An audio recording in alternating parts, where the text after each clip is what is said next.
Hello everyone, welcome back to my another blog. So I hope सबैजना सन्चै हुनुहुन्छ होला। म पनि एकदम ठिक छु।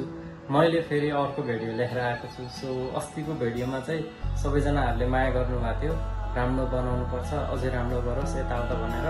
सो म चाहिँ अस्तिको जसरी तल वाकिङ गर्न गइरहेको छु। तो चलिए शुरू करते हैं।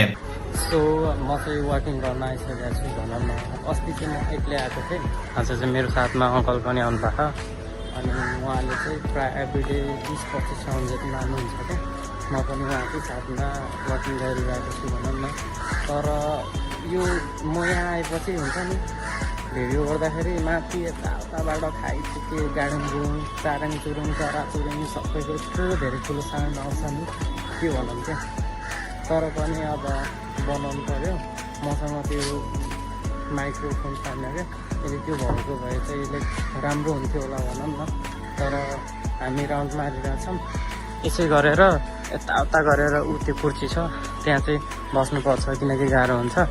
अनि हार्टको अपरेसन गरेको भएर सो त्यही भएर फेरि पनि त्यो यसरी बस्दै राउन्ड मार्छौँ क्या हामी।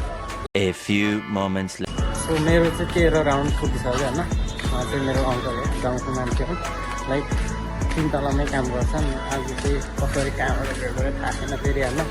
तर मेरो भोइस हुन्छ नि एकदम धेरै कम सुनिने, बाहिरतिरको धेरै सुनिने हुन्छ क्या, किनकि साउन्ड नै त्यस्तो बाहिरबाट पुरै साता हुन्छ क्या। अनि त्यही भएर म तपाईँलाई एकचोटि यहाँभित्रको पुरै भ्यू देखाउँछु क्या।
One hour later. हाम्रो चाहिँ 25 राउन्ड कम्प्लिट भइसक्यो। अङ्कल चाहिँ आराम मार्दै हुनुहुन्छ, म चाहिँ भिडियो बनाइरहेको छु भनौँ न। यहाँ चाहिँ पानी पर्ला जस्तो भइसक्यो क्या, पुरै हुन्छ नि, आकाश पनि अँध्यारो पुरै यस्तो भइसक्यो क्या। अनि त्यही भएर सो एउटा कुरा म चाहिँ के भन्न चाहन्छु भन्दाखेरि, हामी नेपालीहरू जनता हुन्छ नि, रक नेपाली सोसाइटीको दिमागमा चाहिँ कहिले पछि बल्दै भयो भने मेन कुरा त होइन। त्यही पनि राम्रो गर्न खोजिरहेको मान्छेलाई अझै हुन्छ नि, त्यो पस्दैन क्या तिनीहरूलाई। जति भन्दा नि राम्रो गर्न खोज्दा पनि उनीहरूलाई चाहिँ नराम्रो बनाइदिन्छ कि उनीहरूले चाहिँ। किन भन्दाखेरि राम्रो गर्छु है, अब नियम हुन्छ नि हल्का चेन्ज गर्दै जान्छु, बिस्तारै यताउता गर्दै जान्छु भनिरहेको हुन्छ क्या। म यति कुरा भन्न चाहन्छु, अहिले जो जति पढे हुन्छ नि, नयाँ सरकार आयो होला, नयाँ जेसुकै आयो होला हुन्छ नि, त्यो उनीहरूकोले बनाएको त छैन नि त अहिले होइन। त्यो आफ्नो नियमावली या आफ्नो कुनै पनि या संविधानको नियम तिनीहरू उनीहरूले बनाएको त छैन नि त। त्यो त पहिल्यैदेखि चलिरहेको, पहिले बनाएको संविधानको नियममा चलिरहन् नि त उनीहरू भने एउटा कुरा के भन्नुपर्ने भने। अनि त्यसपछि यिनीहरूले लुटेर खान्छ यताउता भन्ने हो। यस्तो पतुर मान्छेहरू छ होइन, के भन्नु के अब।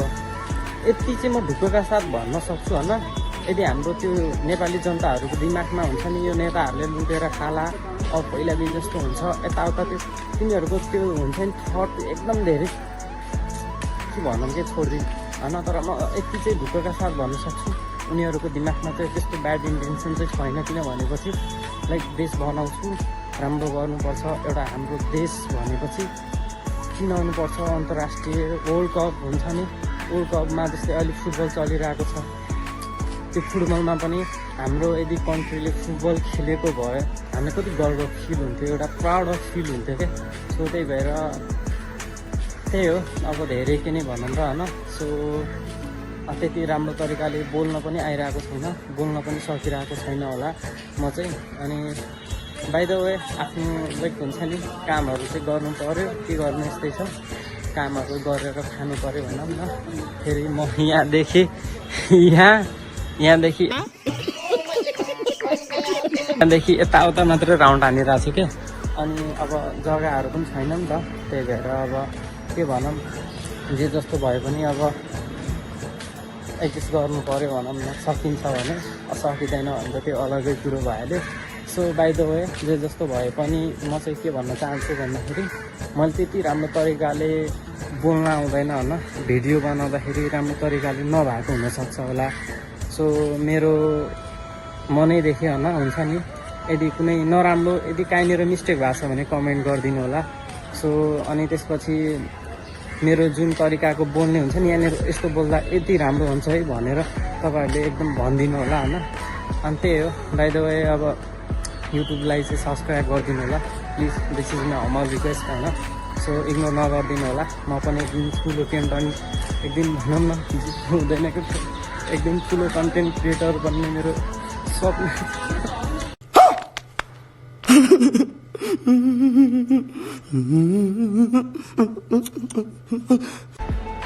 जे जस्तो भयो भने ठिक छ। अब 25 राउन्ड कम्प्लिट भएर अब हामी एकछिनपछि माथि जानुपर्छ होइन। त्यही हो, अङ्कल चाहिँ आराम गर्दै हुनुहुन्छ होला चियरमा, म चाहिँ भिडियो बनाइरहेको छु। अनि त्यसपछि अब जे जस्तो भए पनि आफूले एकदम धेरै माया गर्नु होला। अनि त्यसपछि भनौँ न अङ्कल चाहिँ उता बसिरहनु भएको हेर्न सक्नुहुन्छ। अनि त्यही भएर सो अब त्यही हो, मेरो युट्युब च्यानललाई चाहिँ सब्सक्राइब गरिदिनु होला, बेल आइकन बजाउनु लाइन नबाडेर होइन। अनि त्यसपछि लाइक कमेन्ट सबै गरिदिनु होला, आफ्नो फ्यामिलीहरूसँग पनि यसो मोबाइलबाट सब्सक्राइब गरिदिनु होला भनौँ न। सो त्यही हो, बाइ द वे धेरै लङ भिडियो बनाउन सकिनँ, I'm so sorry, but by by.